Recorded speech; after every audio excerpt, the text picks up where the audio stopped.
जवळ श्रावणाजवळ जागा आहे आमची. हं. हॅलो. ऐकतोय, ओके. बोला. तर त्याच्यामध्ये ना नदीच्या बाजूला जी जागा आहे ती अशी घसरण तयार झाली आहे. नदीचं पाणी बऱ्यापैकी वरती येतं आणि माती मुख्यत्वे करून वाहून वगैरे जाते. पण तिथे हं. आता कशी जंगली शेरणी नावाची वनस्पतीची झाडे आलेली आहेत. बरोबर. तर ती आम्ही तशीच ठेवलेली आहे. पण त्याच्या हं. व्यतिरिक्त अजून काही जागा धरून ठेवण्यासाठी लावू शकतो का? फक्त पाणी कसं 30 फुटापर्यंत पाणी चढतं. ती जागा अशी खाली गेलेली आहे. नाही, तिथे जर पाणी चढतं आणि पाणी उतरतं असं असेल, हां. तर एक दिवस जरी पाणी थांबलं तिथे, तरी कुठली वनस्पती जगण्याची शक्यता कमी असते. ओके. ती शेरणी जी आहे ती ओढ्याच्या काठाला येते. तुम्हाला तिथे जमलं तर तुम्ही अर्जुन जगतंय का बघा. म्हणजे अर्जुन. जेव्हा पाणी नसतं, म्हणजे हां, आता पावसाळ्यात समजा पाणी आहे जास्त, हां. तर पावसाळा उतरल्यानंतर अर्जुनाचं 1-2 वर्षाची झाडं आणून लावा. ओके. आणि जर जमलं तर बी पण लावा. ती जगतायत का बघा. कारण झाड तिथे सेटल झाल्यानंतर हं. एखाद्या वेळेस ते जगण्याची शक्यता दाट असते. आणि लावताना वरनं खाली लावत जा. ओके. म्हणजे उताराची जी सगळ्यात वरची बाजू बरोबर. असेल, तिकडनं लावत खाली जा. म्हणजे त्याची मुळांना सवय होत जाईल. ओके. साधारण ओढ्याच्या काठाला हं. करंज आणि अर्जुन ही झाडं चांगली जगू शकतात. हां, एक करंज्याचं आणि एक अर्जुनाचं झाड आहे का तिथे? हं, म्हणजे हं. बऱ्यापैकी मोठं झालेलं आहे. पण हं, ते हं. थोडंसं वरच्या साईडला आहे. एकदम हं. खाली नाहीये. हां, ते तिथे पुढे लावा. हां. आणि जमलं तर पांगारा आणि पायर ओके. याचे खांब काढा. ओके. आणि ते खांब पावसाळा संपला, की दिवाळीच्या सुमाराला तिथे लावा. ओके. आणि ते खांब साधारण पोटरी एवढे तरी असावेत आणि हां. 5-6 फूट उंच असावेत. ओके. ते जगले तर पुढे आपल्याला वाढवता येईल. ओके. फाईन. काका तिथेच ना आंब्याचं एक झाड होतं हो. म्हणजे हं. झालं आता आम्ही जवळ-जवळ 10 वर्ष राहतोय तिथे. अ, हं. या या सीझनला ना त्याने म्हणजे शेवटचे आंबे दिल्यासारखं झालंय ते. सगळी पानं त्याची गळून गेली आता. खूप हं. जुनं झाड होतं कारण आम्ही जागा घेऊन 10 वर्ष झाली. अगोदरपासून तिकडे होतं ते. हं, हं. नदीच्या एकदम बाजूला होतं. पण आता ते पार सुकलं म्हणजे पानच नाहीत, काहीच नाही.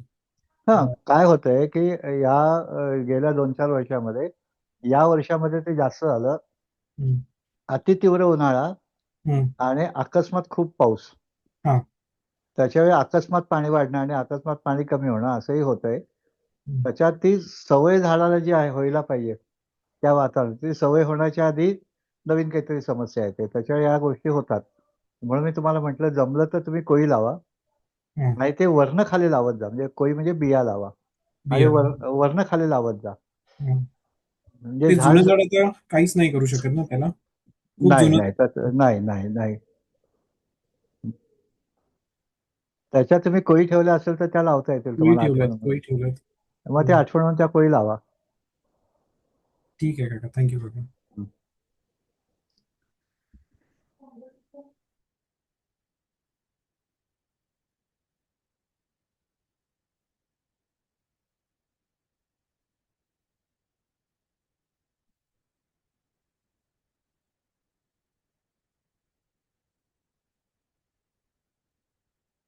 अजून काही प्रश्न आहेत कोणाला? हा, अमित बागवे बोलतोय. बोला. अं, ते म्हणजे सड्यावरच्या जमिनीत आपण नारळ लागू शकतात का? आणि नारळ लागले तर आपल्याला खड्डा कितीचा करायला लागेल? आणि नारळ लाव त्याच्यासाठी सुरुंग लावायची गरज आहे? नारळ आहे. सुरुंग लावायची गरज आहे. कारण तुम्हाला हा, नारळाचे जे मुळं खोल नाही जात, आडवी जातात. त्याचे तो हा. 2 मीटर खोल खड्डा चालेल. पण औरस-चौरस पाहिजे. म्हणजे 10 फूट बाय 10 फुटाचा खड्डा लागेल. कारण ओके, नारळाची 10 मुळं फूट. आडवी जातात. हां. आणि तिथे त्याच्या भोवती नंतर जे दगडं निघतील, ते दगडं बाजूला रचा आणि त्याच्यामध्ये काडी-कचरा टाकत राहा आतमध्ये. जर हा, जमलं जमलं हा. तर नाट्याला हळदीकर म्हणून एक आहेत. कुठे नाट्याला? नाट्याला हळदीकर म्हणून आहेत. तर त्यांनी सड्यावरती हा, छोटेसे खड्डे घेऊन नारे लावले आणि त्याच्यावरती हा, गडगा रचून काडी-कचरा टाकला आणि 40 गाईंचं शेण हा, त्याच्याने वापरलं हा. आणि सिंचनाची सोय होती. आता सगळे गडगे एकत्र केले आणि मोठंच्या मोठं एक काय म्हणू आपण रेस बेड तयार झाले आणि त्याच्यावर एक काडी कचरा म्हणजे ह्युमस आहे. आणि त्यांच्याकडे नारळ 100च्या पुढे नारळ लागतात. प्रोटेक्टेड इरिगेशन आहे तिथे आणि गाईंचं ताजं शेण आणि त्याच्यापासून तयार झालेलं ह्युमस. ओके. पोषण पोषण जर मिळत असेल ना, तर पोषणामध्ये हा. आणि लाकडाचं जे पोषण होतं ते सगळ्यात जास्त चांगलं होतं. त्याला आपण नंतर ह्युमस ओके. म्हणतो. तर ते जे आहे, तर झाडाची मुळं ते घेऊन सुद्धा वाढू शकतात. फक्त तिथे काय होतं, की नारळाचं झाड उंच जास्त झालं, तर समुद्रकिनारी असल्यानंतर सड्यावरती वारं जास्त येतं आणि वाऱ्यामध्ये झाड हलू शकतं. कारण त्याला आधार नाहीये काही, अँकरिंग काही करायला जागा मिळत नाही. म्हणून मग तिथे गडगा करून त्याच्यावरती मातीची भर घालतात. ती मुळांवरती वजन यावं म्हणून असतं. तर तुम्हाला ते पण करता येईल. त्यामध्ये पण आपल्याला त्यामध्ये पण खड्डा किती फुटाचा लागेल ते सगळं खड्डा हळदीकर खड्डा सांगतील का? खड्डा खड्डा कमीत कमी 3 फूट लागेलच. 3 फूट लागेलच. पण तो हम्म. ब्रेकरने केला तरी चालेल का तो तुमच्याकडे यानेच करायला लागेल? ब्रेकरने होणार असेल तर उत्तम. ओके, ब्रेकरने 3 फूटचा खड्डा पाडायचा आणि त्याच्यात झाड हम्म. लावायचं हो हो हो आणि नंतर बाजूला गडगा बनवायचा. हो. ओके. ओके. हम्म. तो गडग्याचा डायमीटर जो आहे, तो हा सुरुवातीला नारळाच्या आकाराचा असेल. म्हणजे दोन्ही बाजूला 1-1 मीटर असेल. मग नंतर पुढे अजून वाढेल. हा जर जसा नारळ वाढेल तसा तो डायमीटर मोठा झाला पाहिजे त्याचा. म्हणजे मुळं पसरत गेली तसं आपण माती टाकून तो गडगा मोठा करत बरोबर जायचा. बरोबर. ती मुळं पसरण्यासाठी मुळांच्या टोकामधनं ऍसिड सुटतात आणि त्याच्याने दगड विरघळतो आणि तिथे जीवाणू आणि बुरशा वाढतात. त्याला अन्न मिळालं पाहिजे. म्हणून ते ओके. गडगाच्या जिथे वाढत जाईल दरवर्षी वाढवायचा. मुळं वाढायची वाट नाही बघायची. मुळं वाढतातच. मुळं पुढे पुढे सरकतात. ओके सर, ते मागच्या वेळी तुम्ही बोललेलात ना की जर आंबा लावायचा झाला तर तुम्हाला 4 फूट खड्डा पाडून त्याच्या आत सुरुंग लावायला लागेल. कारण आणि ह्या आंब्याला सोटमुळं असतं. तसे हा हा आंब्याचं मूळ खाली जायला पाहिजे आणि हा नारळाला आडवी मुळं असतात, जमिनीला समांतर. आणि ते 4-5 फुटापेक्षा खोल नसतात आणि हम्म. नारळाला साधारण 5 ते 6,000 मुळं असतात आणि आंब्याला तेवढी मुळं नसतात. आंब्याला अन्न घेणारी मुळं आणि आधार घेणारी मुळं अशी दोन्ही वेगळी असतात. हो. म्हणून आंब्याला जास्त खड्डा लागतो, खोल. म्हणजे याला फक्त मी ब्रेकरने जरी खड्डा पाडला आणि त्याच्यानंतर हो, 3 फूट हो, खड्डा हो, पाडून हो, नंतर हो, गडगा बनवला तर होऊन हो, जाईल. हो, हो, हो. ओके. ओके. अर्थात हे जे असतं, हे काल्पनिक असतं. तुम्ही जेव्हा प्रत्यक्ष करायला जाल, तेव्हा तुम्हाला अनुभव काय येतात त्याच्यावरती ते अवलंबून असतं. ओके. हरि ओम, मी विचारू का प्रश्न? तो विचारा ना. मी पुण्याच्या जवळ खानापूर खडकवासला या भागात थोडं छोटीच शेती करतो. 8-1 हं, गुंठ्यामध्ये आता मी भात लावलाय, हं, इंद्रायणी तांदूळ लावलाय आणि हं. आता पाण्याने भरलेला आहे. आता त्याला काही खत वगैरे काय द्यायचं असतं आता? भात लावला असेल तर पहिला मुद्दा हा असतो, की तुम्ही तुमच्या शेतामध्ये पाणी पावसाळा संपल्यानंतर किती दिवस राहतं. तसे बाजूचे इंद्रायणी लावतात म्हणून तुम्ही इंद्रायणी लावू शकत नाही. कारण इंद्रायणी 135-140 दिवसाचा भात आहे आणि आपल्याकडच्या जमिनी साधारण दसऱ्यानंतर पाणी सोडणारे असतात. तर तुमच्याकडे जर त्याला पाणी देण्याची सोय असेल 7 गुंठ्यामध्ये, तर अडचण येणार नाही. पण पहिलं जेव्हा आपण भात लावतो, रिप्लांटेशन त्याला म्हणतात, लावणी, तेव्हा किमान आठवडाभर त्यात पाणी साठलं नाही पाहिजे. साठलं त्याच्यात नाही पाहिजे. नाही पाहिजे. कारण ते साठलं तर झाडाची मुळं जीव धरत नाहीत मातीमध्ये. त्याच्यात तेव्हा कमीत कमी पाणी पाहिजे आणि 8 दिवसांनी जीव धरल्यानंतर भाताला पाणी नकोय. पाणी तण नियंत्रण करायला पाहिजे. त्याचे भात आणि जीव घेतल्यानंतर तुम्ही पाणी गोळा केलं तरी चालतं आणि ते पाणी गोळा करताना परत एक नियम असा असतो, की पाण्यातला ऑक्सिजन झाड वापरून संपवतं. ते पाणी ड्रेन आउट झालं पाहिजे, नवीन पाणी परत आलं पाहिजे. आलं पाहिजे. त्या हम्म, नवीन पाण्यामध्ये जर तिथे पाणी कायम राहणार असेल, तर तिथे हम्म. त्या पाण्यामध्ये मासे आणि बेडकं दिसतात. जर पाणी साठलं तर त्यातलं ऑक्सिजन संपतं आणि त्याच्यात मिथेन तयार व्हायला सुरुवात होते आणि मिथेन सुरू झालं तर ते मोर डेंजरस आहे. तर हम्म. कार्बन डायऑक्साईड तयार झाला चालतो. पण कार्बन डायऑक्साईड तयार होत असताना पाणी येतं आणि पाणी जातं. ओलाव्यावरती कुदायची क्रिया चालू होते. पाण्यामध्ये कुदायची क्रिया चालू होत नाही. त्याच्या तिथे पाणी साठलं तर मुळं सुद्धा कुजतात. त्याचे जीव घेतात त्याला पाणी नको अजिबात. म्हणजे पाणी वाहतं काढलं पाणीच पाहिजे. वाहतं पाणीच नाही. वाहतं पाणी पण काढलेलं पाहिजे. काढलेलं म्हणजे? म्हणजे शेतातनं पाणी आपण भातात शेतीमध्ये पाणी तुंबवतो. हो, चिखळणी करताना. मग हो. चिखळणी झाल्यानंतर पाणी सोडलं पाहिजे.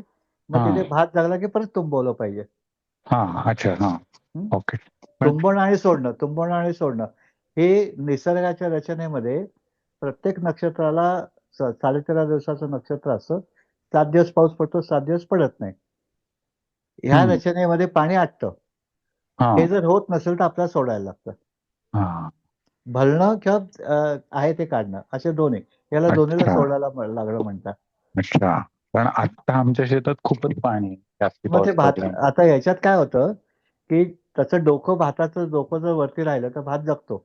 हा जर पूर्ण बुडला भात तर कुजतो. हा नाही, कारण त्याला अगदी ऑक्सिजन बुडला मिळत नाहीये नाही. पूर्ण, पण निम्मी तरी उंची बुडलेली आहे. शक्य झालं तर कमी करा पाणी. जितकं बर, शक्य होईल तेवढं कमी करा. सुरुवातीला पाणी कमी पाहिजे. अच्छा. हो, हो, हो. त्याची मुळं ते पाण्यात जगू शकत नाहीत ना. हम्म पाण्यात जीव घेतल्यानंतर जगू शकतात. हम्म तो घुसमटतो बर आत्ता. अच्छा. हं. आणि मग खताचं काहीच नाही काही रे. आत्ता खत द्यायची गरज नाहीये. हा आधी तो काय करतो, की आधी तो सेटल होतो स्वतःला. हा सेटल झाल्यानंतर मुळं अन्न शोधायला बाजूला पसरायला लागतात. या काळामध्ये आपण त्याला पोषण देऊ शकतो का? तर आम्ही असा विचार करतो, की सेंद्रिय शेतीवाले जमिनीमध्ये चिखलणी करतानाच कडुनिंबाची पेंड आणि बोंबील गुंठ्याला 1 किलो घालतो. हम्म, त्याच्यानंतर तुम्हाला मिळत असेल, तुम्ही तेव्हा नसेल घातलं, तर तुम्ही त्याच्यात गिरीपुष्पाची पानं टाकू शकता, करंज्याची पानं टाकू शकता, कुड्याची पानं टाकू शकता. तुम्ही भात लाईनीत लावला तर ते अजून सोपं जातं हा आणि त्या पानांच्या माध्यमातून त्याचं पोषण होतं. झाडाला हम्म, मुख्य काय पाहिजे, तर सूर्यप्रकाश भरपूर, हम्म. जमिनीत योग्य ओलावा. या 3 गोष्टी आणि असलं की झाड वाढतं. बर ठीक आहे, चालेल, धन्यवाद. काका मी बोलू का? हो, विचारा की. नाव सांगायचं, विभाग सांगायचा, क्वेश्चन. सुप्रिया राऊत. हं, माझं गाव सांगली आणि साताराच्या बॉर्डरवरती पडतं. हं. ऊस आहे 1.5 एकरात माझा. हां. आता 1 महिना झाला लावून. मग सेंद्रिय करायचा झाला तर ते रामा ॲग्रोटेक वगैरे असे ते लोक प्रोडक्ट देतात, ते सेंद्रिय असतात का पूर्णपणे? मला माहिती नाही ते प्रॉडक्ट काय आहे ते. मुळामध्ये सइंद्रिय हा विषय आहे. तसे काही मी बाहेरनं विकत आणणं हे सेंद्रिय शेतीला मान्य नाहीये. तर तुमच्या इथे जे काही काडी कचरा आहे, त्या काडी कचऱ्याचं रूपांतर किंवा पिकाला पोषक असणारं दुसरं मित्र पीक, म्हणजे हा पिकाच्या हा उसाला भर घ्यायच्या आधी तिथे घेवडा, चवळी, मूग असं काहीतरी लावणं, ताग आता भुईमुग लावणं. लावलाय. हां, मग भुईमूग काढून टाका नंतर. हा हा त्याला वेगळ्या खताची गरज नाही. आता झाड वाढलंच नाहीये ना. भुईमूग हा लावला हा म्हणजे तुमच्याकडे आता नुकतीच लावणी झालेली आहे आणि ऊस जेमतेम गुडघाभर असेल. हा हा आता 1च महिना झालाय त्याला.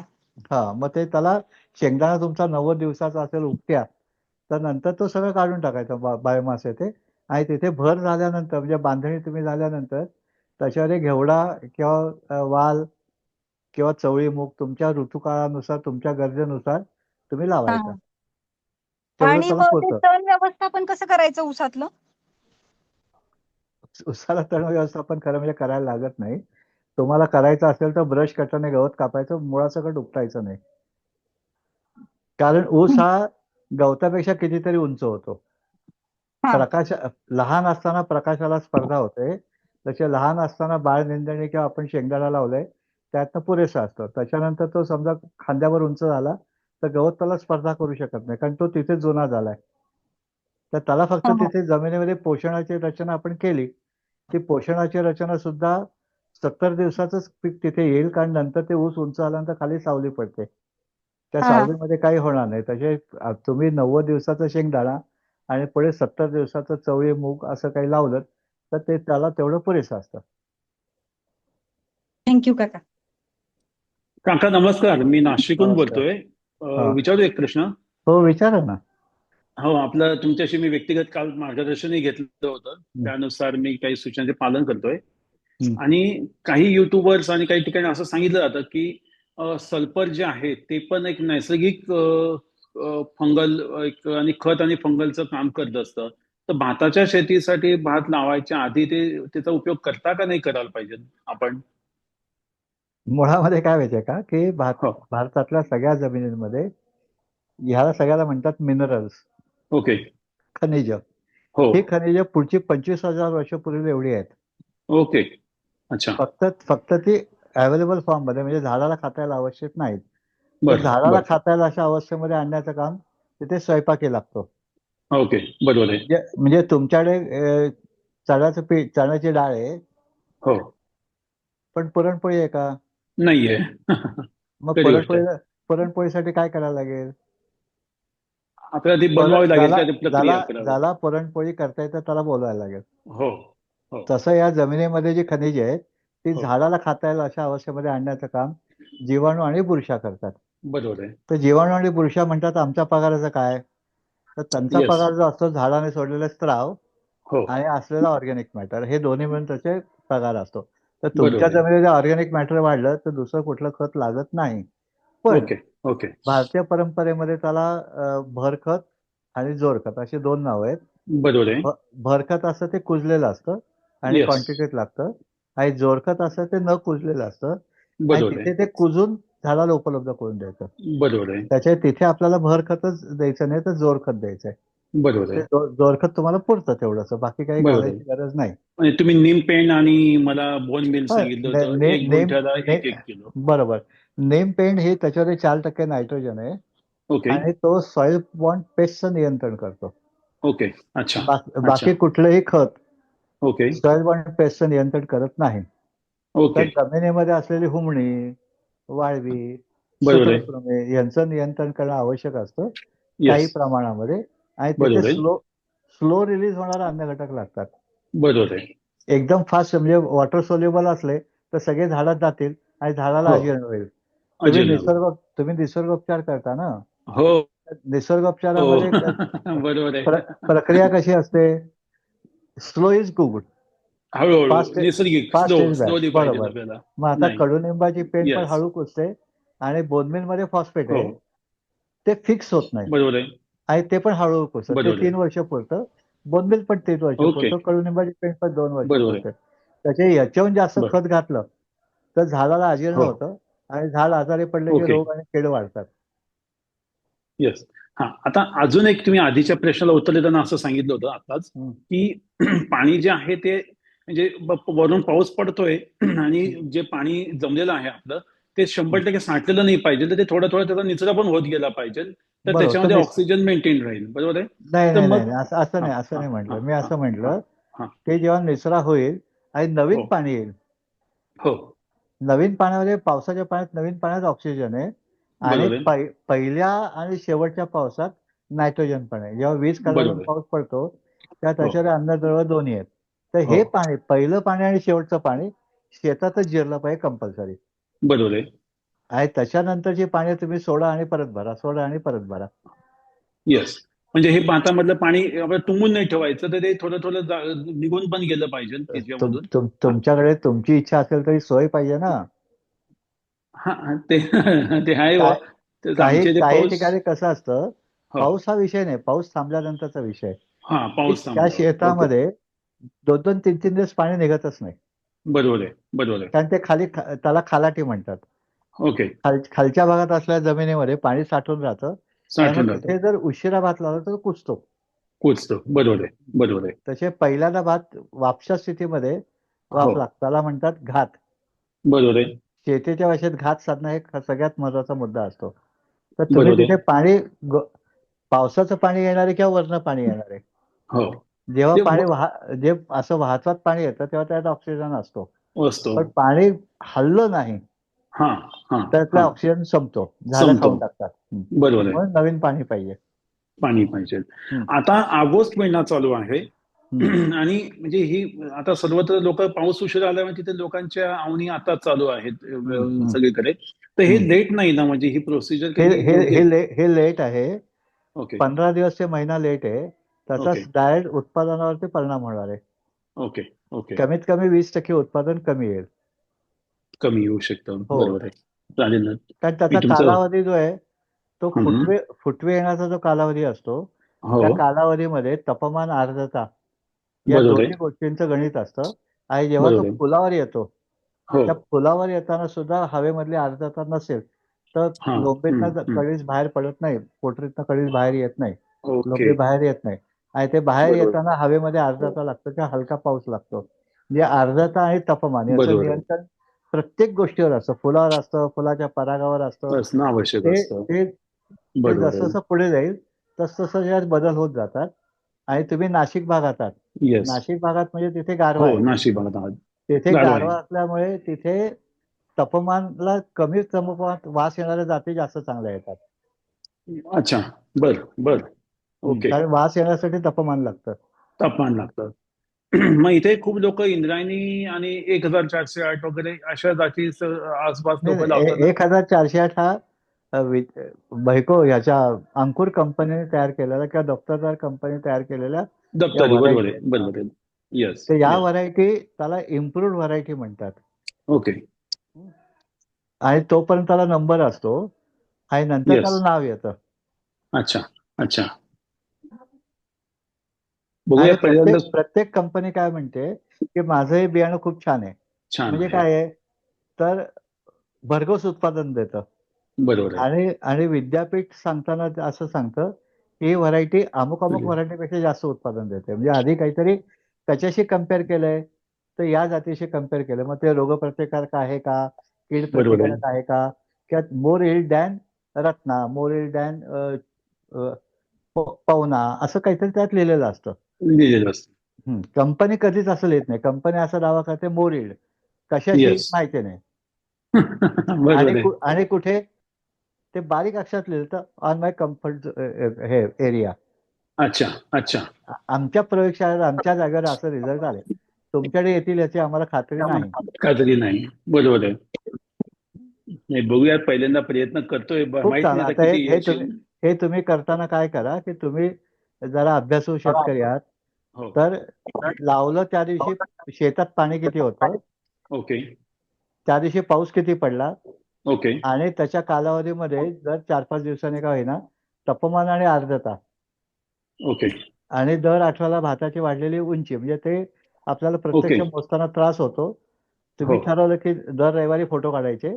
हो. आणि ते फोटो काढल्यानंतर तुम्हाला फोटोतनं उंची कळते बदललेली. कळतं. दररोज बघायला कळत नाही पटकन. नाही बघत. आणि कुठलं तरी एक रॅन्डमली काठी पुरा तिथे 2-3 ठिकाणी, आणि त्या ओके. काठीला आलेले फुटवे, त्या काठीच्या झाडाचे फुटवे किती आहेत ते मोजा. ओके. Good idea. हे असं होऊ शकतं, म्हणजे हे दोघंही हा करू शकतो आपण. हा ते सोपं तेच सांगतोय, अवघड सांगतच नाहीये. आता तुमचं पहिलं वर्ष आहे ना. पहिलंच वर्ष बालवाडीतच आहे आम्ही अजून. हो. पण छान वाटतंय, म्हणजे हे सगळं, म्हणजे आय एम एन्जॉईंग. म्हणजे माहित नाही काय येईल काय नाही येणार, पण जे करतं ते नाही छान एक वाटतंय. एक लक्षात ठेवायचं, हे येईलच. येस. आता वामनराव पै म्हणते तुझ तुझ्या मनाचा शिल्पकार. येईल का शंका असेल तर होत नाही. नाही होत. बरोबर आहे. नाही, खूप कॉन्फिडन्स पाहिजे. मी योग्य काम केले त्याचे योग्यच रिझल्ट येणार, हे प्रत्येक वेळेस येस. बडबडायचं. आणि त्या झाडाला पण सांगायचं. येस. झाडाला धीर द्यायला लागतो. खरी गोष्ट आहे. लहान मुलाला धीर देतो की नाही, हो रे पडला मग सगळं मग बिघडलं. मग मग हो. मग खरी गोष्ट आहे. त्याला त्याची गरज आहे. आणि प्रत्यक्ष बोलायला पाहिजे असं नाही. हो. भाताच्या शेतीला खत काय आहे तर मालकाचे पाय. येस. शेताच्या बांधाना मालक एकदा फिरला पाहिजे दिवसातनं. बरोबर आहे. ते जरी खूप असेल तरी भात चांगला येतो. क्या बात आहे. नक्कीच मी Confident. ते नक्कीच करेन. गुड, बेस्ट लक. नक्कीच. थँक्यू. काका नमस्कार. नमस्कार. सचिन तावडे बोलतो पुण्यावरून. बोला. तुमचे व्हिडिओ मी कायम बघतो. बर, छान असतात. धन्यवाद. आता मी माझी जागा आहे राजापूरमध्ये, जागा घेतलेली आहे 4.5 एकर. डोंगराची आहे आणि अर्धा एकर खाली ह्याच्यात आहे. जानेवारी पण तिथे पाणी वगैरे असतं. ओलावा असतो का पाणी असतं? पाणी असतं जानेवारी पर्यंत चांगलं. बर. आणि आता माझी जागा पूर्ण क्लीन करून घेतलेली आहे. त्यात मला तुमचं फक्त मार्गदर्शन असं पाहिजे की झाडं कुठली लावावी, जेणेकरून मी 5 ते 7 वर्षानंतर तिथे शिफ्ट होण्याचा विचार करत आहे. त्याला 2 हे असतात. एक म्हणजे तुम्हाला शिफ्ट व्हायचं तर तुमच्या गरजा काय ते लिहून काढा. नंबर 1. नंबर 2, तुमच्या आजूबाजूला जे लोक लावतायत ते काय लावतायत. म्हणजे समजा त्यांच्याकडे उदाहरण घेऊ आपण की आपण आजूबाजूचे लोक इंद्रायणी भात लावतायत, तो 130 दिवसाचा आहे आणि आपण 100 दिवसाचा लावला तर सगळे पक्षी आणि कीटक त्याच्यावरती येतील आणि ते भात खाऊन टाकतील. किंवा 150 दिवसाचा लावला तरी दुनियाचा भात नसला तर त्या भातावर येतील. तसे आजूबाजूचे लोक जे आंबे लावतात आजूबाजूचे हा. लोक जे भाजी लावतात त्याच्यामध्ये ती आपण नक्की लावू शकू कारण ते 100% प्रोन आहे. ओके, म्हणजे हा, अगदी ते बरोबर. आता ते मग पिढ्यानपिढ्या तिथे लावलेलं आहे. आता हा याच्यात बदल काय करायचे आहेत आपण, की तरी तिथे हा समजा आपण आंबा लावला असेल तर आंब्याला ओके आपण एकट्याने लावायचं नाही, आंब्याच्या सोबत कोणतरी तयार करायचे. त्याला आपण म्हणतो मल्टीक्रॉपिंग सिस्टीम. तर ती तुम्ही ओके हळूहळू शिकून घ्या. हा युट्यूबवर मिळते, वेगळ्या व्हिडिओमधनं मिळते, वेगळ्या पुस्तकातनं माहिती मिळते. आणि हा त्याच्यामध्ये आत्ताच्या कन्सेप्ट जे पर्माकल्चर, रेजबेड कल्टिवेशन मेथड या सगळ्या तुम्हाला उपयोगी पडणार आहेत. आणि लॉंग टर्मची हा तुम्ही आत्ता लावलेत, शॉर्ट हा टर्मचे भात भात कधीही करता येईल हो. हो, अगदी बरोबर. हा, पण तिथे कुठला भात चांगला येतो, तिथे कुठली पडवायची जात चांगली येते, तिथे कुठली भाजी कुठल्या महिन्यात चांगली येते, हे तुम्हाला 5 वर्ष ट्रायल अँड करायला जागा आहे. मग अगदी त्याच्यामध्ये बरोबर. 70% तुमची ट्रायल घेण्याची गरज पडत नाही. आजूबाजूचे लोक काय करतायत, कुठल्या हिवाळ्यात काय लावतायत, पावसात काय लावतायत, ते कधी लावतायत, याचं डॉक्युमेंट केलं तरी सुद्धा आपल्याला ते प्रॅक्टिस होईल. त्यांच्याकडनंच बी घेऊन तिथे लावून बघितलं तर आपल्या जमिनीला काय आवडतं, लक्षात घ्या, तुम्हाला काय आवडतं याच्यापेक्षा जमिनीला काय आवडतं काय हा खूप आवडतं, बरोबर. हा हम्म. हा खूप महत्वाचा मुद्दा आहे. त्या मुद्द्याचा विचार करा. आणि हा. स्पर्धा म्हणजे खूप जवळजवळ लावू नका, स्पर्धा करू नका. आता Yes. लोकांच्या डोक्यामध्ये हाय डेन्सिटी प्लांटेशन आहे. हाय डेन्सिटी हा. प्लांटेशनला मेंटेनन्स खूप लागतो. म्हणजे अच्छा. डे टू डे ऑब्झर्वेशन खूप लागतं. तुम्ही राहताय कुठेतरी पुण्यात आणि हा. शेती आहे तिथे रत्नागिरीत राजापूरमध्ये. रत्नागिरीत राजापूरमध्ये. तसे हा. तुमचे ऑप्शन मॅनेजमेंट असणार आहे. त्या ऑप्शन मॅनेजमेंटचा विचार करून कमीत कमी मेंटेनन्स असलेली जी रचना आहे ती योग्य अंतरावरती झाडं लावणं. कोणी तुम्हाला ठीक. सांगेल की नाही नाही तुम्ही अल्ट्रा हाय डेन्सिटी आंबा लावा, अजिबात लावू नका. तुमचं नुकसान ओके. आहे, तुमचं नुकसान हा. आहे आणि तुम्हाला त्या हातात काही मिळणार नाही. ठीक आहे काका, मी काय करतो आता, मी जाणार आहे पुढच्या 5-6 दिवसात. हम्म, काही माणसं आहेत माझ्याकडे. काही त्यांनी झाडांचे सजेशन केले, मी तुम्हाला व्हॉट्सअपला टाकून देतो. हम्म, तुमच्याशी व्हॉट्सअप मी ऑलरेडी कनेक्टेड आहे. हम्म, हम्म, काय मला फक्त तुमचं सजेशन लागेल की कसं कसं जायचं पुढं किंवा काय करायचं, हम्म, काजू कुठल्या पद्धतीचे लावायची किंवा काय, ते थोडंसं हम्म. तुमचं मला मार्गदर्शन लागेल. ठीक आहे, जमू शकेल. काय माझा तो ठीक आहे काका. व्यवसायच आहे. ठीक आहे. हं? आणि ठीक आहे तुम्हाला काका, मी थँक्यू. सांगितलं तसं मला विचारण्याच्या पेक्षा तुमच्या आजूबाजूला काय प्रूव्ह झालं, म्हणजे वेंगुर्ला 2 चांगला चाललाय का वेंगुर्ला 4 चांगला चाललाय, हा महत्वाचा आहे. म्हणजे तिथे तिथे तो कुठला सर्वाही चांगला होतोय त्या हवेला हे आपल्याला हा. लोकांच्या आंब्याच्या जातीतनं किंवा काजूच्या जातीतनं कळू शकतं. मग त्याच्यात आपण थोडे बदल करू, पण की त्याला 3 वेळा मोहर कसा आणायचा, 3 वेळा आलेला हो मोहर कसा टिकवायचा, हे आपण बदल करू. पण मोहर हो, चांगला कुठल्या जातीला येतो हे तुमच्या आजूबाजूच्या लावणाऱ्या आजूबाजू लोकांकडनं कळेल. कळून नाहीतर येईल. तुम्हाला अगदी 5 वर्ष वाया जातील.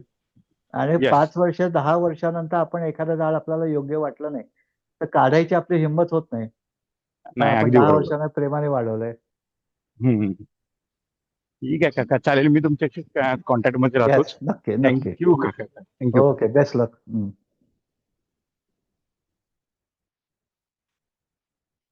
नमस्कार सर. नमस्कार. माझं नाव निधी सचदे आहे. हा. एकदा भेटलीये मी तुम्हाला आणि थोडंसं फॉलो करते. आमचं शेत शिर्डीच्या जवळ आहे, हम्म, नपावाडी म्हणून. हम्म, आणि तिथे जमीन त्याला डीप सॉइल म्हणतात तिथे. म्हणजे हम्म. काळी माती आहे आणि पाणी पकडून ठेवते अशी बरोबर. जमीन आहे. हम्म. आणि तिकडे आसपास तुम्ही आता सगळ्यांशी बोलत होता, थोडंसं लक्षात आलं मला की गहू, सोयाबीन, हरभरा अशी साधारण पिकं घेतात तिकडे. पण नाही आम्हाला नाही तिथे तुम्ही अर्धवट माहिती गोळा करताय. ही सगळी अ, पिकातली 90% पिकं थंडीची आहेत. हा, हो, हो. उन्हाळ्यात काय करतात, हिवाळ्यात काय करतात ते पण लक्षात ठेवा. ठीक आहे, पुढे तुम्हाला तिथे काय. आता तिथे लावलेला असतो सोयाबीन आणि मक्का अशी 2च आहेत आता. हम्म, हम्म.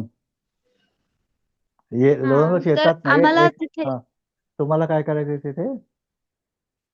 म्हणजे राहायचं आहे आम्हाला तिकडे. हम्म, आत्ता जॉबसाठी बाहेर आहोत आम्ही. हम्म, पण हम्म, एखाद वर्षात तिकडे जायचंय. आणि सेंद्रियसाठी करायचं होतं म्हणून फक्त आधी हम्म. आम्ही 1च वर्ष एवढंच केलं की कुठलंही बाहेरचं केमिकल फर्टिलायझर नाही टाकलंय. ते केमिकल आता फर्टिलायझर केमिकल फर्टिलायझर वापरलं म्हणजे सेंद्रिय शेती होत नाही. सेंद्रिय नाही शेती बरोबर म्हणजे आहे. सेंद्रिय शेती म्हणजे खतं आणि संरक्षण काय करणं हे एवढं पुरतं नाहीये. तर तिथे तुमच्या घराच्या गरजांपैकी तुम्ही जिथे शेती करताय त्या शेतीमध्ये शेकडो वर्ष लोक राहत आहेत आणि शेकडो वर्ष लोक राहून तिथे ते स्वतःचं जीवन चांगलं जाईल याच्यासाठी काम करतायत.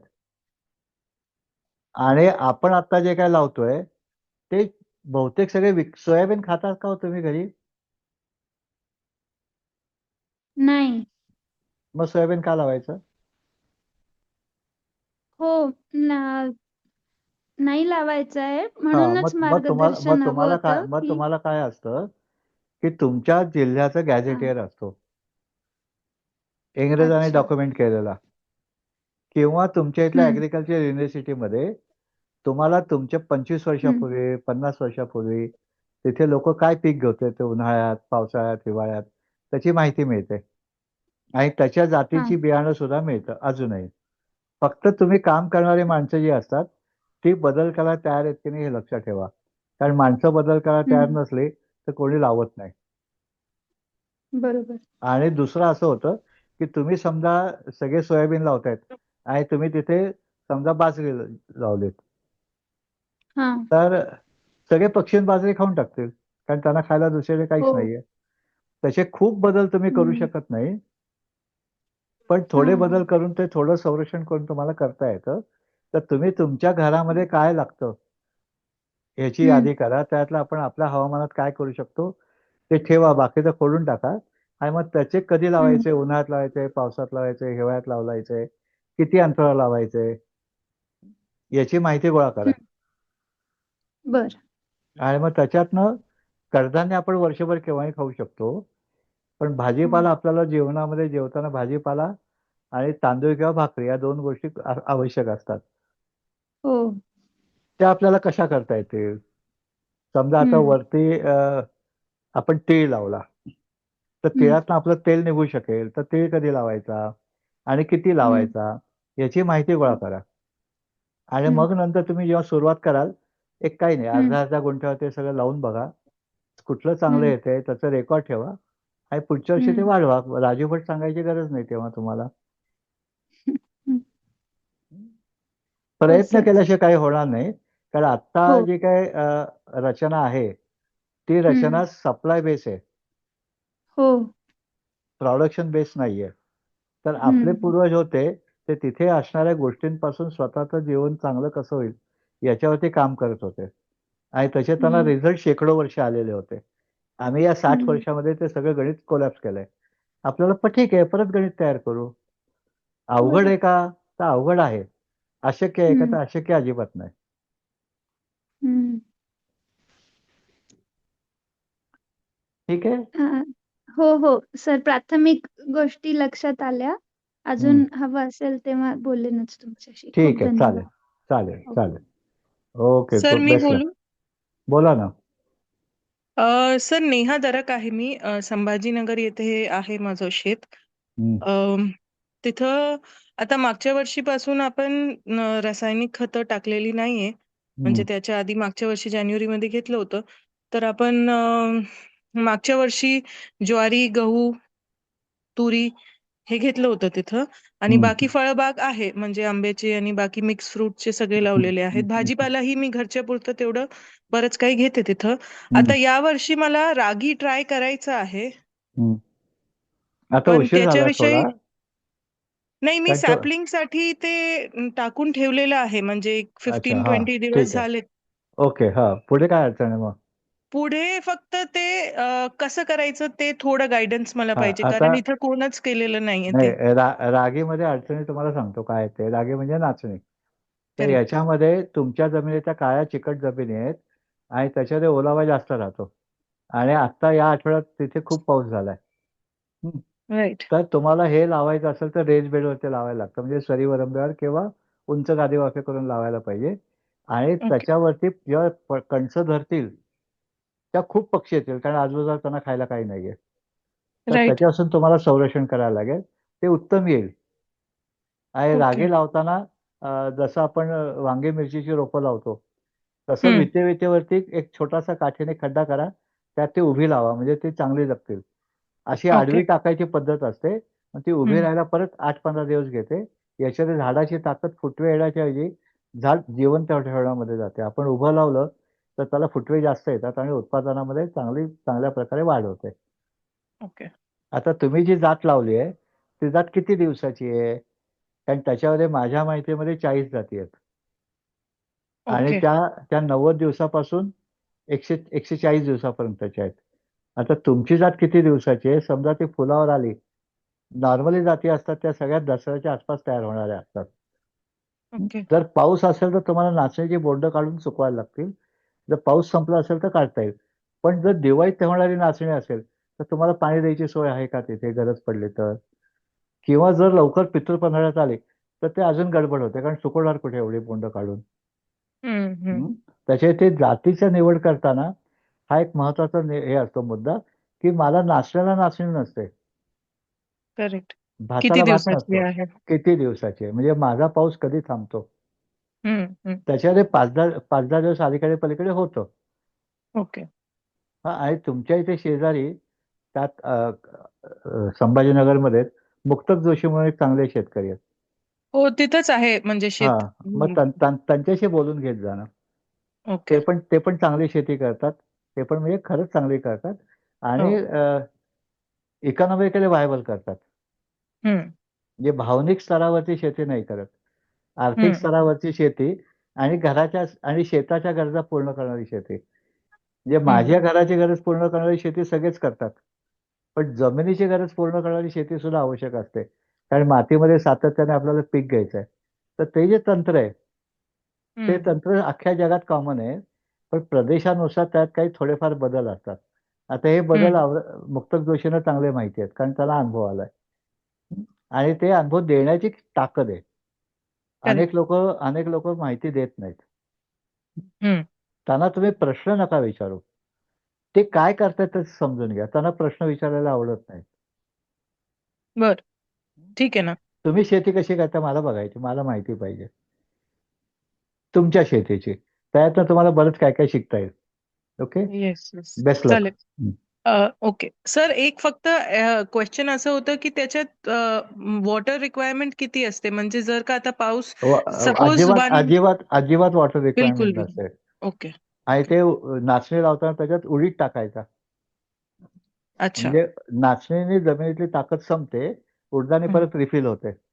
ओके. उडीद तर नायट्रोजन फिक्सर. मधल्या जागेमध्ये नाचणी लावून झाली की ब्रॉडकास्ट करायचं उडदाचं बी. ओके. Okay sir, thank you. कारण तुमची जमीन आहे ना, आठवड्यावर पाऊस थांबल्याने काही फरक पडत नाही. हम्म. कारण ती काळी चिकटवट जमीन आहे. आठवड्याने उलट इट चांगला होल्ड्स वॉटर. वापसा चांगला येतो आठवड्याने उलट, पाऊस नाही पडला तर. हम्म. फक्त आता यावेळेचा अंदाज असा आहे की सगळी धान्य कापताना पाऊस जास्त येणार आहे. त्याच्यापासून आपण प्रोटेक्शन कसं करणार त्याचा विचार करून ठेवा. ठीक.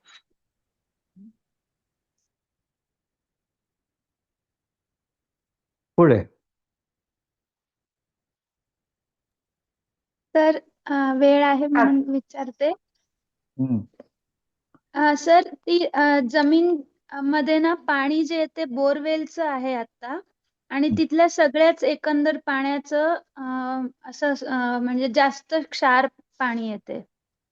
तर ते मी एक बाबांना विचारलेलं तिकडे की आधी इकडे पाणी कसं द्यायचे. ते म्हणाले की आधी ते चारी वगैरे होते, आता गव्हर्नमेंट मध्ये कोणी गेलं नाही तर पाणी बंद झालंय, मग सगळेजण बोरनीच करतायत. तर मग हे लॉंग रन मध्ये कसं योग्य? त्याला 2 पद्धती असतात. एक आहे ते तुमचं पाणी हार्ड वॉटरचं सॉफ्ट वॉटर करणं, त्याला म्हणतात रेन वॉटर हार्वेस्टिंग. आणि दुसरं आहे ते तुमच्या क्रॉपला पाणी देताना क्रॉप जे आहे ते क्षार रेजिस्टन्स व्हरायटी लावायच्या. आणि तिसरं सगळ्यात महत्वाचं, पिकांची मुळं तिथेच कुजली पाहिजेत. जेव्हा ते कुजलं जातं पिकांचं मूळ किंवा लाकूड, तेव्हा तिथले क्षार वापरले जातात कुजताना. त्याचे जमिनीची क्षारता आणि पाण्याची क्षारता कमी होत जाते. हे लॉंग टर्म मधलं आहे. शॉर्ट टर्म मध्ये त्याला हिरवळीचं खत गाडणे. हिरवळीचं खत गाडलं की क्षारता कमी होते. म्हणजे ताक पेरा, धेंचा पेरा किंवा लाईनीत पीक लावा आणि ताक धेंच्याचं मल्चिंग करा. तिथे एखादी गोष्ट जागेवर कुजली पाहिजे. ही जेव्हा कुजते तेव्हा पाण्याचा हार्डनेस कमी होतो आणि पिकाला त्रास होत नाही आणि भूगर्भात जिरणारं पाणी सुद्धा सॉफ्ट वॉटर तयार होऊन जातं. आणि शेतामध्ये जर तुम्हाला शक्य असेल तिथे तिथे हदगा, उंबर अशी झाडं लावा. त्यातला हदगा तुम्हाला खाता येईल, गुरांना चारा करता येईल आणि उंबर जमिनीतलं पाणी खूप छान करेल. हो हो. हार्ड वॉटर सॉफ्ट वॉटर करण्याची क्षमता फायकस आणि फिग या वर्गामध्ये खूप आहे. अच्छा. हो सर. खूप खूप धन्यवाद. काका नमस्कार. नमस्कार. पंकज बोराडे बोलतोय बदलापूर पश्चिम मधून. बोला. पठाडी बाहेरचा प्रश्न आहे. सध्या माझी बिल्डिंग रिडेव्हलपमेंटला चालली आहे, तर मला भविष्यामध्ये काय डेव्हलपमेंटला चालली आहे? बिल्डिंग, इमारत. बर बर बर. हा. तर झाडं कोणती लावायला हवीत आणि त्याच्याने बिल्डिंगना नुकसान नाही होणार पण दीर्घकाळ चालतील असं काही झाडं सुचवा. जोपर्यंत तुमची बिल्डिंग होत नाही एकही झाड लावायचं नाही.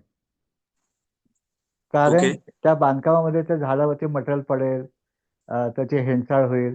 जेव्हा इमारतीचं बांधकाम पूर्ण होईल, टायरिंग पूर्ण होईल, तेव्हा झाडं लावायला सुरुवात करायची. आणि झाडं लावताना तिथे शक्यतो सदाहरित झाडं लावायची. त्याच्यामध्ये सुगंधी झाडं लावायची, म्हणजे जसं कदंब आहे किंवा बकुळ आहे. कदंबाची पानं जास्त पडतात, बकुळीची नाही पडत. किंवा बुटाचं लव्हेंडरचं झाड आहे, सोनचाफ्याचं झाड आहे, की वातावरण सुगंधित करणारी, कडुनिंबासारखी वातावरण शुद्ध करणारी. आणि झुडपांमध्ये अडुळसा, मेंदी अशी झाडं लावायची की जी ताम्हाणं, बहावा, की जी सुंदर फुलं पण येतील आणि मुलांना उत्सुकता राहील. असं तुमचा एरिया किती आहे याच्यावरती ते अवलंबून असतं. कारण झाडाचा विस्तार जास्त आला तर तळमजल्याच्या आणि पहिल्या मजल्याचे लोक बोंबलतात, आमच्या घरात सावली येते म्हणून. त्याच्यामुळे आपल्याला झाडं लावताना कमी उंचीची, मग त्याच्यामध्ये कण्हेरी, अनंत, पारिजातक अशी झाडं कमी उंचीची असतात आणि त्याचं फुलं खूप येतात, त्याच्यानं भांडणं होत नाहीत. लावण्यासारखं खूप असतं. तुमच्या इमारतीपासून कुंपणापर्यंत जागा किती आहे आणि बिल्डरने जमिनीला प्लिंथ प्रोटेक्शन नावाखाली कॉन्क्रिटीकरण केलेलं नाही ना, हे सगळ्या गोष्टी बघायला लागतात. Okay, thank you very much. तुमच्या एकट्यावर नसतं ना साहेब ते. हो हो, तेच.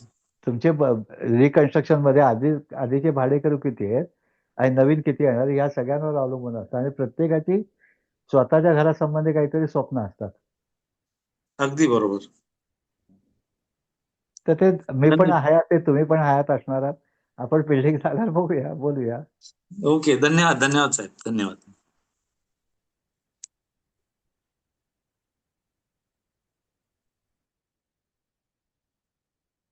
काका मी परत विचारू का? हो विचारा ना. मग उसाला खत म्हणून मी काय देऊ? ते जर रामा ॲग्रोटेकचं तर ते दिलंयच मी आता 1-2 वेळा. अजून परत काय देऊ का? मी तुम्हाला असं मगाशी पण सांगितलं, कंपनीच्या नावाची खतं मला मान्य नाहीत आणि ती खतं घालावीत असं मी मताचं नाही. कारण त्याच्यामध्ये कंपन्या न सांगता त्याच्यावर अनेक केमिकल खतं घालतात आणि त्याच्यावरती अनेक कंपन्यांवर सरकारने बंदी आणलेली आहे. तुम्ही डायरेक्ट, तुम्हाला मी सांगितलं तसं बोनमील, कडुनिंबाची पेंड, करंजाची पेंड असं वापरलं तर जास्त संयुक्तिक असतं. कंपनीची खतं ती त्यांचा वजन वाढव म्हणून माती पण घातलेली असते. तुम्हाला तपासता येते का? आणि त्या खताचा पीएच काय, म्हणजे उदाहरणार्थ टाटा कंपनीचे खत आहे जिओग्रीन म्हणून, तर त्याच्यामध्ये त्याचा पीएच आहे 8.7 आणि ते उसाच्या मळीपासून केलंय. त्याच्यात तुमचा अजून पीएच वाढेल ना. तुमचा पीएच न्यूट्रल झाला पाहिजे. तर पीएच न्यूट्रल होण्यासाठी तिथे कुजणारं खत पाहिजे, जागेवर कुजलं पाहिजे. सगळी खत जवळजवळ लिक्विड फॉर्म मध्येच आहेत आता तरी. बाजारातली खतं त्यांना पायाच्या पद्धतीत असणार आहे तो. हा हा हा मी हे कधी खतं विकत घेतली नाहीत, तसे मला त्याचा अनुभव नाही. तुम्ही कुठल्या चांगल्या माणसाला अनुभव असेल त्याला विचारा. मी चालेल. हे वापरण्याच्या विरुद्ध आहे. थँक्यू. कारण हे आणि तण बाजार व्यवस्थापनामध्ये बाजार हा तण व्यवस्थापना मी तुम्हाला सांगितलं की तण येणारच आहे. तण नाही आला तर तुमची शेती मरून जाईल. आता हा नाही तण नाही कुठला यायचा तुमच्या हातात आहे. मग ते पूर्ण काढलंच पाहिजे किंवा नाही काढलं तर चालतंय मग उसात? कशा करता काढायचंय? तिथं सगळे लोक म्हणतात तण काढायचं नाही तर मग बाय तण म- काढलं नाही म- तर मग ते मग उसाला मग कमी भरतं. मग त्यांचा ऐका, मला विचारू नका. तुम्ही नाही नाही मी माझं मत विचारलं तुम्हाला कारण नाही की नाही, मला पण एक माझं मत जे आहे ना, मी माझ्या शेतामधलं तण उपटून काढत नाही. हा मी माझ्या शेतामधलं तण ब्रश कटरने कापून नियंत्रित करतो. आणि जेव्हा जमीन झाकली जाते पिकाने, आंब्याच्या खाली तण येत नाही आणि तण येईल त्याच्यावर मी तिथे हळद लावतो. हा हा म्हणजे आपण तण ठरवू ना. मेथी हा पण तण आहे. हा हा म्हणजे आपल्याला हवं ते टाकायचं. जमेल असं बारीक टाकलं तर आपलं तेच उगवून येईल, तण उगवून येणार नाही. नाही नाही, तण पहिला उगवून येईल, पण तिथे आपल्या बीतलं काहीतरी 10-20% उगवेल ना. हा हा आणि मग ते उगवलेलं काढताना आपल्याला तणाचं नियंत्रण होईल. तुम्ही ठीक आहे. सातत्याने जेव्हा ऊस घेता आणि सातत्याने ऊस घेतल्यानंतर सातत्याने त्याला खूप पाणी देता, त्या अनेक प्रकारचे तण तिथे येतात. आणि त्याच्यामध्ये तुम्ही जर मेंढ्या बसवल्यात तर अजून घातक तण येतात. काय वाटेल ते करा, मेंढी अजिबात बसवायची नाही. आणि ती कोंबडी खत टाकतात आ- ते आ- टाकलं तर? ते गरम आहे, त्याला पाणी जास्त घालायला लागेल. आणि दुसरं, तुम्हाला जमीन चांगली करायची असेल तर तुम्ही ऊसाची खोडवा केल्यानंतर जेव्हा काढाल तर मुळं लोकांना घरी चुलीत जाळायला नेऊ द्यायची नाहीत. ती त्यातच कुजवून द्यायची. हो हो, त्यातच कुजून द्यायची. ती जर बाहेर गेली तर तुमच्या जमिनीचा कस गेला. तुम्ही त्याच्यासाठी जमिनीची सुपीकता हा आणि तण देई धन अशी 2 चिपळूणकर सरांची पुस्तकं आहेत. प्र. चिपळूणकर. एक पुस्तक आहे हा सकाळ प्रकाशनाचं, एक पुस्तक हा आहे गोडवा प्रकाशनाचं. तण देई धन, मातीचं व्यवस्थापन आणि जमिनीची सुपीकता अशा 3 पुस्तकं आहेत. हा ती पुस्तकं जरूर वाचा. किंवा त्यांचे युट्यूबला व्हिडिओ आहेत वेगळे वेगळे. तण नियंत्रण कसं करायचं, ऊसाचं पीक बिना खताचं कसं घ्यायचं, असे व्हिडिओ आहेत. माझे गुरु आहेत, मी त्यांच्याकडनं बऱ्याच गोष्टी शिकलोय. ठीक आहे काका, मी पण वाचते. आणि ते केमिकल सांगतायत, मी केमिकल वापरत नाहीये. हे पुढचं. थँक्यू. ठीक आहे. अजून कोणाला काही प्रश्न असेल तर विचारा. नमस्कार काका. नमस्कार. आजकालच्या परिस्थितीमध्ये हायब्रिडीकरण खूपच झालेलं आहे. त्यामुळे भारतीय देशी वाहन खूपच लुप्तता झाली. त्यामुळे लुप्त झालेले नाहीत, तुमच्यापर्यंत येत नाहीत. म्हणजे खूपच त्यांचा प्रचार प्रसार कमी झाला. लोक खूप ते आता हायब्रिड लावायला लागले. त्यामुळे आरोग्याचे पण तुम्ही कोण बोलताय आणि कुठून बोलताय ते नाही सांगितलं. मी साईड म्हणून करायला म्हणतोय, रायगड, रोहा रायगड. बर, हा बोला. हा, तर ह्या समस्येवर काय केलं पाहिजे? त्या बियांचं पण संरक्षण हो त्या एरियामध्ये, लोकांचं आरोग्य पण नीट राहू अन्नाच्या मार्फत. लोकांचं आरोग्य काय करायचं मला माहिती नाही. मी माझ्या आरोग्याबद्दल विचार करतो आणि माझ्यासारखे 10 लोक जेव्हा तयार होतील ते त्यांच्या कुटुंबाचा विचार करतील. मला संकरित जात नकोय. मला विद्यापीठाने विकसित केलेल्या सुधारित जाती ज्याला म्हणतात त्याचं बियाणं मिळतं. वांगी मिरचीपासून भातापर्यंत मिळतं. आम्हाला ते बियाणं नकोय. आम्हाला खूप उत्पादन पाहिजे आणि त्या खूप उत्पादनासाठी त्याला खूप रासायनिक खतं आणि कीटकनाशक आणि बुरशीनाशक वापरायला लागतात. हे सगळं नको असेल तर आपल्याला ज्याला देशी बी किंवा सुधारित बी जे असतात त्या वापरायला पाहिजेत. आणि त्याचं बियाणं आज सुद्धा विद्यापीठांमध्ये किंवा दुकानामध्ये मिळण्याची शक्यता कमी आहे. पण रायगड जिल्ह्यामध्ये असे खूप जण आहेत की ज्यांच्याकडे या बियाणं उपलब्ध असतं. तर रायगड जिल्ह्यामध्ये तुम्ही माहिती काढा. कोकण कृषी विद्यापीठामध्ये अशी बियाणं खूप विकत मिळतात. समजा कारल्याचं बी आणलं तर आपण एकदा कारलं आणलं की त्याचं बीचं बी आपल्याला करता येणार आहे. मग त्या कारल्यामध्ये शेकडो जाती आहेत. आता तुम्ही युट्यूबवरती किंवा फेसबुकवरती तुम्ही जरी माहिती विचारलीत तरी लोक तुम्हाला बियाण्याची उपलब्धता कुठे मिळू शकते ते सांगतील. फक्त ते बियाणं खरोखरच तसं आहे का आणि ते सोलापूरचं कोकणात येईल का हा फक्त तुम्हाला विचार करायचा आहे. तर रायगड जिल्ह्यामध्ये जिल्ह्याची जी रचना आहे ती जास्त पाऊस आणि ह्युमिडिटी आणि उबदारपणा हॉट अँड ह्युमिड क्लायमेटचं रायगड जिल्ह्यात आहे.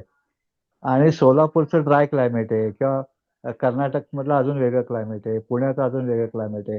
तर त्या बिया इथे आणून आपण लावून एस्टॅब्लिश झाल्या तर आपल्याला त्या बिया परत सगळीकडे वापरता येतील. आणि अशा बिया देणारे खूप लोक आहेत, खूप. तर त्यांच्याकडे बिया आणायच्या. माझ्याकडे स्वतःच्या ज्या भाताच्या जाती आहेत त्या पूर्णपणे देशी आहेत आणि देशीतल्या विद्यापीठाच्या सुधारित आहेत. त्या देशी वाण उंच असतात आणि ते लोळतात. म्हणजे तेव्हा कल्पना अशी होती आपल्या सगळ्यांची की कणीस म्हणजे लोंबी माझी, पेंडा माझ्या गुरांचा आणि मुळं जमिनीची. तशी आता गुरं नसल्यामुळे मला एवढ्या उंच पेंड्याची जाती नको आहेत. तर मी लोंबी जास्त असणारी जात, त्याला आपण बुटक्या जाती म्हणतो, त्या बाजारात आता मिळतात आणि त्या एकदा बी आणलं की आपल्याला बीचं बी करता येतं सुधारित असेल तर. अगदी कर्जत 4 पासून आता कोकण कृषी विद्यापीठाने काढलेलं कोकण सुवास म्हणून ती सेंटेड व्हरायटी, त्याचं बीचं बी तुम्हाला करता येतं. आता बीचं बी करताना बी निवडायचं कसं हे तुम्हाला शिकायला लागेल. क्रॉस पोलिनेशन होऊ नये म्हणून बी निवडायचं कुठलं हे तुम्हाला करायला लागेल. ते केलं तर तुम्हाला तुमचं बी करता येईल. फक्त घरचं बी केल्यानंतर, घरचं बी झाल्यानंतर तुम्हाला ते आधी उगवण क्षमता तपासायला लागते की आपल्याला ते उगवतंय का. त्यावेळी तुमचे व्हिडिओ वगैरे पाहिले, मिठाचा संस्कार वगैरे आणि कोलपी नावाचा भात ट्राय म्हणून अर्धा गुंठामध्ये लावलेला आहे. आता तो कसा आहे ते माहिती नाही. नाही म्हणूनच मी काय सांगतोय की ज्याच्याकडनं तुम्ही बी घेतलं त्याला विचारलं पाहिजे की बाबा हा किती दिवसाचा आहे, हा किती उंच होतो, हा आणि हा जाडा आहे का बारीक आहे, हा पोह्याचा आहे का भाताचा आहे का भाकरीचा आहे. कोणी सांगितलं हे माझी देशी बी आहे म्हणून ते घ्यायचे नसते. भारतात तुमच्या माहितीसाठी सांगतो, भारतामध्ये 1,47,000 भाताच्या जाती आहेत. त्यातली तुमची कुठली, म्हणजे तुमच्या हवामानाची, तुमच्या जमिनीची प्रत्येकाची वेगळी वेगळी असते. सिंधुदुर्ग जिल्ह्यामध्ये 4,500 मिलीमीटर पाऊस पडतो आणि पालघर जिल्ह्यामध्ये 2,000 पडतो. म्हणजे पालघरची जात वेगळी आहे, सिंधुदुर्गची वेगळी आहे.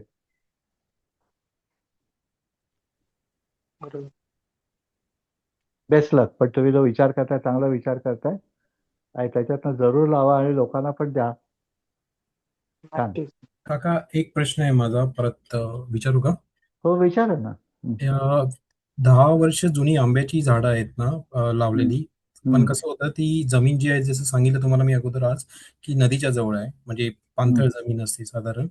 आणि आंब्याची झाडं बऱ्यापैकी वरती लावली आहेत, धरतात वगैरे चांगली. पण ज्यावेळी पावसाच्या सीझन मध्ये वारा सुटतो त्याच्यावेळी ती झाडं थोडीशी अशी कल्ली वगैरे जातात किंवा 1-2 झाडं पडली पण होती. मग त्यांना परत ते टोंबे लावून वगैरे उभं करावी लागतात. उभं नसतं करायचं. उभं केलं की दुसरीकडचे पण मुळं तुटतात.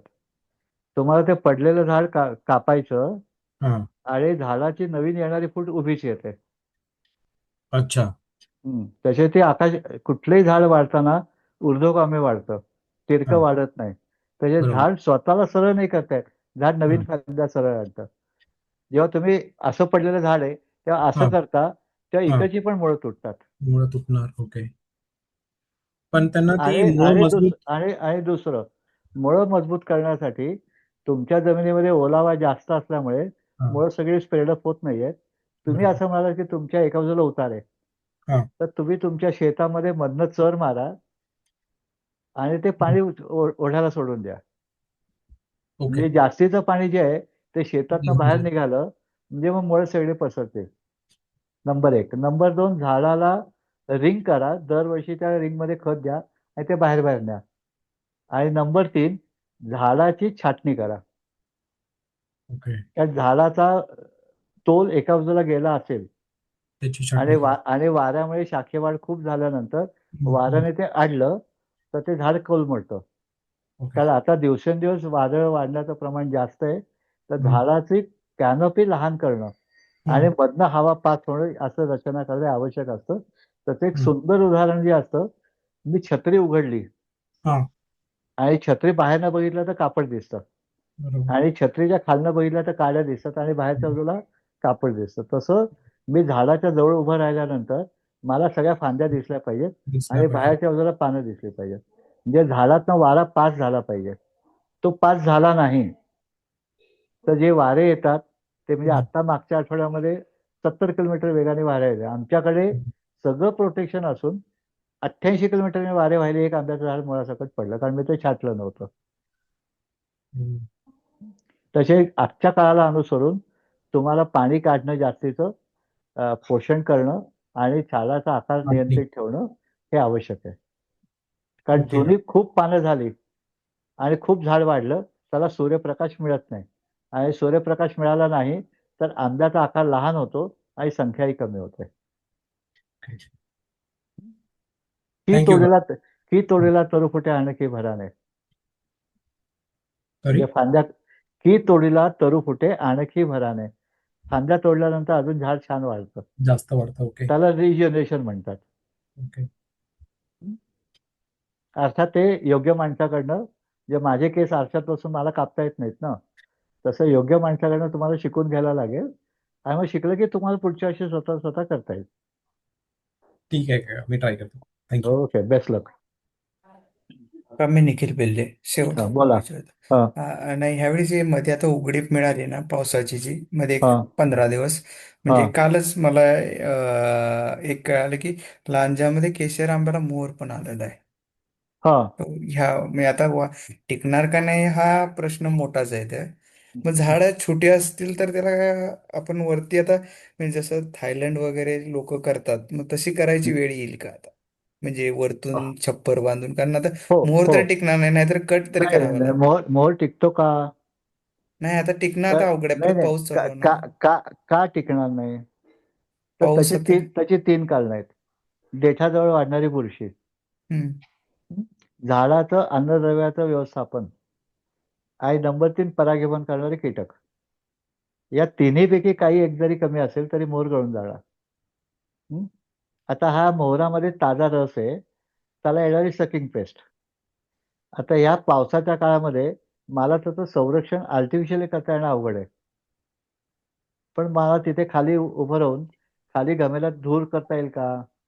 ज्याने बुरशीचं नियंत्रण होईल, तापमानाचं नियंत्रण होईल. हे झालं तर या पाऊस काय सलग राहणार नाही, तर मधल्या कालावधी परागीभवन करणारे येऊ शकतात. हे अबनॉर्मल स्ट्रेस आल्यानंतर अबनॉर्मल मोहर येतो. पण अबनॉर्मल मोहर येताना त्याची ताकद आहे का काडीची? काडीची ताकद म्हणजे काडीची मॅच्युरिटी झाल्याशिवाय मोहर येणार नाही. पण त्याला जो स्ट्रेस आला त्याच्यावर मोहर आलाय, पण फूड मॅनेजमेंट झाले का त्याची, न्यूट्रिएंट मॅनेजमेंट झाले का, हे आपल्याला करता येईल का? तर येईल करता. मग स्प्रे मधनं पण करता येईल आणि जमिनीत नाही करता येईल. आर्टिफिशियली करता येईल आणि नॅचरल गोष्टीत नाही करता येईल. म्हणजे अगदी साधं, तुम्ही मध 1% जरी फवारलात तरी सुद्धा त्यातनं तुम्हाला त्या आंब्याचा अनुभव आहे, तर तुम्हाला करता येईल. फक्त त्याच्यावर बुरशीनाशक म्हणून तुम्हाला ताजं गोमूत्र स्प्रे केलं तर अजून जास्त फायदा आहे, कारण न्यूट्रिएंट मॅनेजमेंट पण होईल आणि फंगिसाईड पण होईल. फिश कुठं कसला विषय? पण पुढच्या ह्याच्यात काय होणार आहे की आता पाऊस कमी लागला, ऑलरेडी कमी होत जाणार आहे, त्याला टिकायला अडचण येणार नाही. पुढचा अडचण काय येईल? पक्ष्यांना खायला नसेल तर पक्षी ते फळं खातील. या सगळ्या भानगडीमधनं उन्हाळ्यामध्ये आंबे काय येतात? कारण सगळ्यांच्याच कडे आलेले असतात म्हणून. पण तुम्ही म्हणताय तसं शक्यता दाट आहे की आपल्याला प्रत्येक झाडाला छत्री करायला लागेल, जर तुम्हाला योग्य पद्धतीने उत्पादन हवं असेल. कारण वातावरणातले बदल आणि आपण काही व्हिएतनाम सारखं दररोज पाऊस पडणाऱ्या प्रदेशात नाही आहोत. त्याच्या झाडाला ती मानसिकता नाहीये आणि शारीरिक त्याचे बदल करायची ताकद नाहीये, कारण ते शेकडो वर्ष त्या पद्धतीत जगलंय.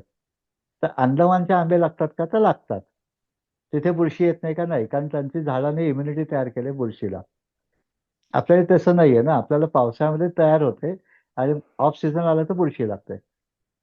ते बुरशीने देठ कमकुवत होतं, कारण बुरशी देठातलं अन्न खाते.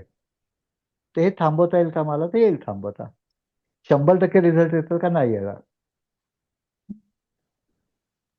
चालेल सर. आणि काका ते ओके. फळझाडांचा भाग खूपच पुस्तक चांगलं आहे, म्हणजे हा. परांजपेचं खूपच हो, छान. अरे बऱ्याच जणांनी तुमचं कौतुक केलंय की तुम्ही त्यांना पुस्तकं पाठवली, चांगलं झालं. आणि त्याच्यातनं खूप मुद्दे लक्षात घेण्यासारखे आहेत. आत्ताच्या पेक्षा ते ऍडव्हान्स आहे. होय, नाही खूप डिटेल्ड आहे. इतकं डिटेल्ड त्या काळी केलं आणि इतकी माहिती गोळा केली, हो, म्हणजे हो. विचार करण्याच्या पलीकडची ही गोष्ट आहे ती. खूपच छान आहे, खूपच छान आहे ते. नवीन क्लू काहीतरी मिळतात आपल्याला विचार करायला. होय, नाही त्यांचं दुसरं पुस्तक आहे ते पण बघायला लागले, परांजपे सरांचं अजून एक पुस्तक आहे ना हो, त्यांचं. शोधूया ते आता. हो. चालेल. मला एक प्रश्न विचारायचा. किती किती वाजलेत? एक शेवटचाच होता. नाही, असू दे. वाजलेत किती विचारलं मी. 7:05 झाले काका. ठीक आहे, विचारा 7:05 झाला. विचारा विचारा विचारा. सागरना विचारायचं ना, अं, विचारा. मी सागर शिरुडे हा. पुण्यातून पवना मावळ मधून आहे. अरे वा. माझ्याकडे 2 देशी गायी आहेत आणि हा दररोजचं शेण गोमूत्र 2 गोष्टी हा मला दररोज मिळतात. आता हा त्याच्यामध्ये जनरली शेणखत करण्याऐवजी जर दररोजचं निघणारं शेण याचं मी शेणपाणी करून झाडांना आणि जमिनीला देणं आणि गोमूत्र पण अजून मी कशा पद्धती वापर करू शकतो, याबद्दल मला तुमचं मार्गदर्शन हवं होतं. पहिला प्रश्न, देशी गाय म्हणजे तुमची गीर गाय आहे का स्थानिक गाय आहे? नंबर 1, ती देशी नाही होत, ती नाही, स्थानिक आणि कपिला स्थानिक आणि देशी 2 कोकण. वेगळ्या गायी आहेत. हो. ओके. येस. पुढचा प्रश्न, की फिरतात काय? शेण जे असतं ते हा. शेण आपण जर एखाद्या ठिकाणी टाकलं तर ते उष्ण असतं आणि कुजताना उष्णता तयार होते, त्याच्याने खालचं पीक मरू शकतं. तसे शेणाचा पो टाकला, जे घमेलभर टाकलं तर झाडं मरतील. पण पाण्यात डायल्यूट करून तुम्ही ते शेतावरती टाकलं सगळीकडे तर काही होणार नाही. हा. पण ओके. हंगामी पिकात पालेभाजीला त्रास होईल. अच्छा. पण तुम्ही शेणकाला एकत्र करा 200 लिटरचा आणि शेतामध्ये टाका नुसता गोमूत्रासकट, काही फरक पडणार नाही. आंब्याच्या झाडाला जसं आयुष्य 1 वर्षापेक्षा जास्त आहे त्याला काही प्रॉब्लेम होणार नाही. पण ज्याचं आयुष्य 1 वर्षापेक्षा लहान आहे ओके. त्याला त्रास होईल. आणि ते ठरवून करा की आज या भागात, उद्या त्या भागात, म्हणजे तिथे रोटेशनमध्ये जसं जीवामृताचं रोटेशन 1 महिन्याने सांगितलंय तसं तुम्हाला रोटेशन देता आलं तर वेल अँड गुड. त्याच्यासाठी तुम्ही मड पंप घेऊ शकता. मड पंपाने शेतात पाईपलाईन नेऊन तिथे स्प्रे करू शकता. म्हणजे फिजिकल तुम्हाला तेवढं करायची गरज नाही. आणि ते टाकीमध्ये डायल्यूट करून ते मड ओके. पंपाने सगळ्या शेतभर देता येतं. सुरेश वाघदरे नावाच्या व्यक्तीने, त्यांना सेंद्रिय कृषीभूषण मिळाला आता, त्यांनी 40 गायींचं शेण असं काहीतरी, त्यांची 10 एकर केशर बाग होती, त्याच्यात दररोज फवारायचे.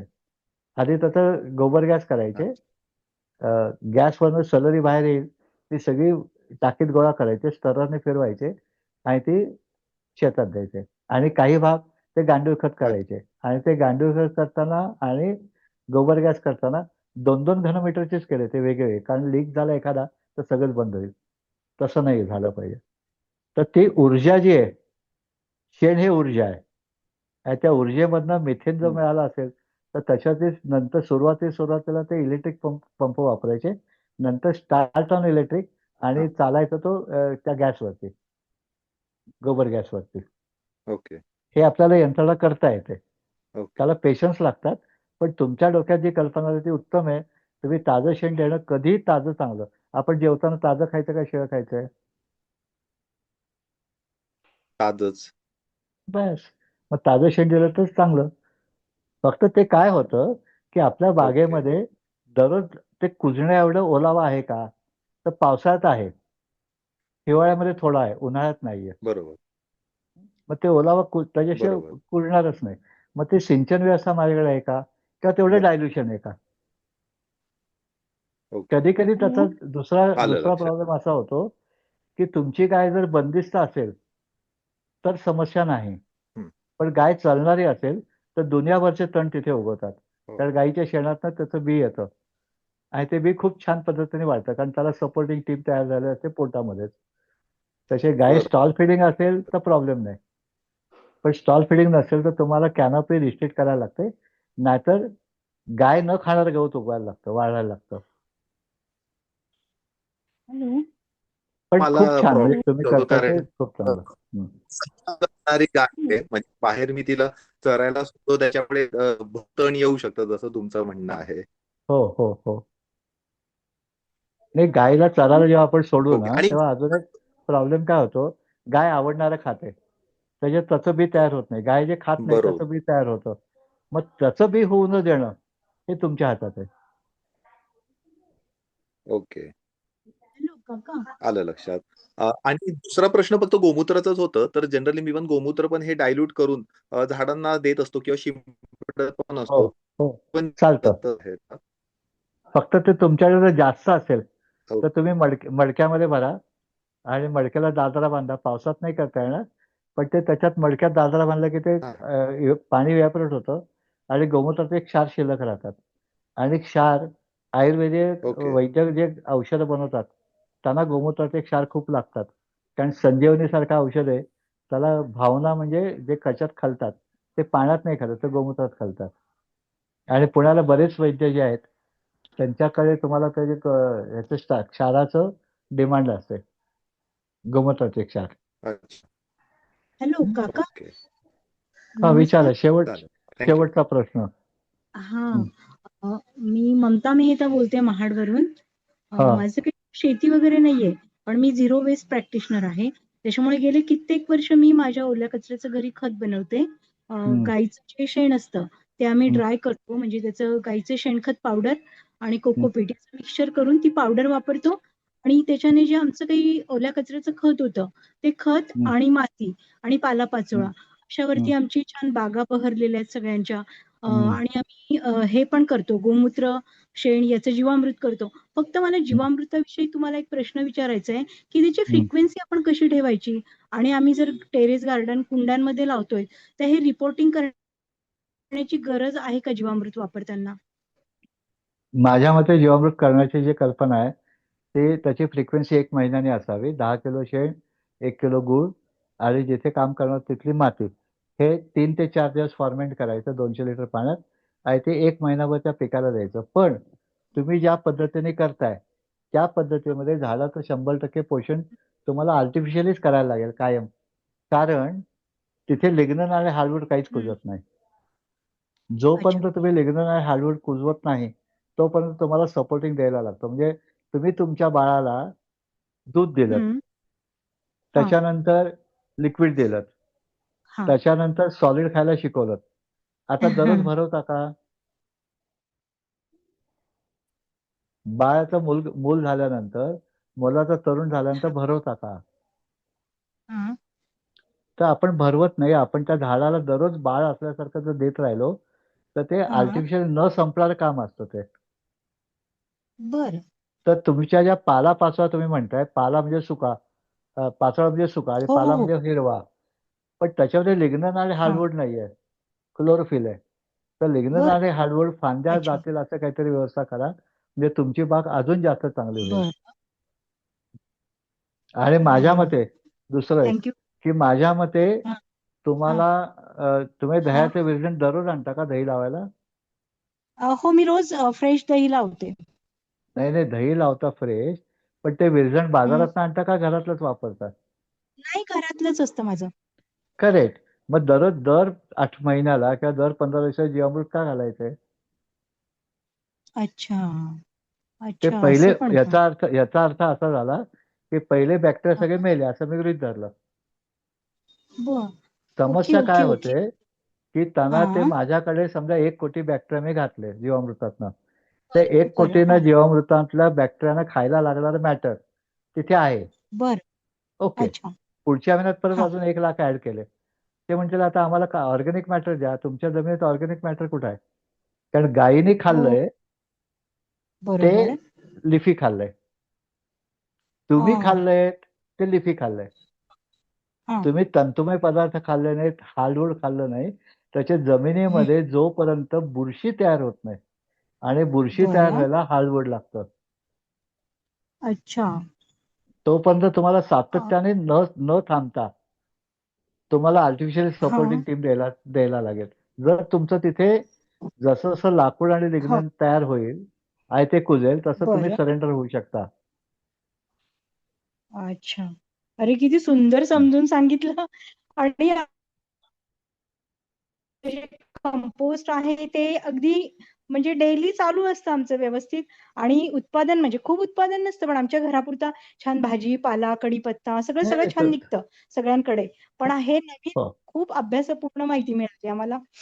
सो काका हं. खूप खूप धन्यवाद.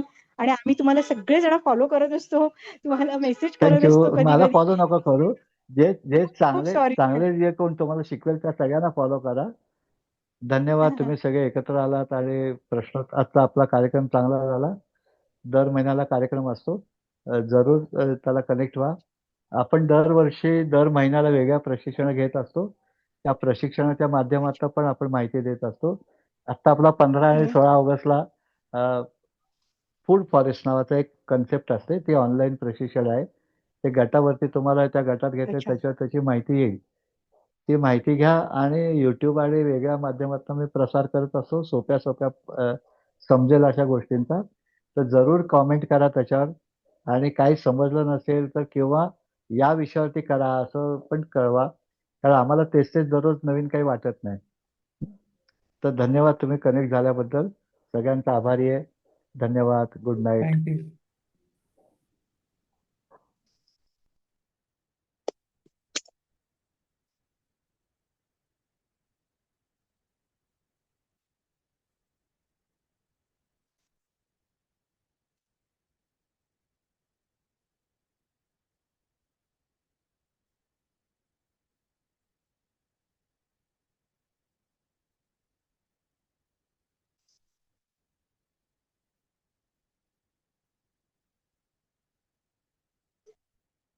छान झालं. काकांशी बोलले ना प्रत्यक्षात. जाम मोठे व्यक्ती. मग सगळं कारण सगळे शेतकरी होते ना, त्यामुळे मी काही शेतकरी नाहीये. तर छान बोललेत ते अगदी. मला नाही खरंच सगळं छान वाटलं ऐकून तुझं सगळं. त्यांना सगळे डाऊट्स विचारलेत मी माझे. तर मला त्यांना दाखवायची होती ती. पण नाही जमलं. ते बंद पण करायचं.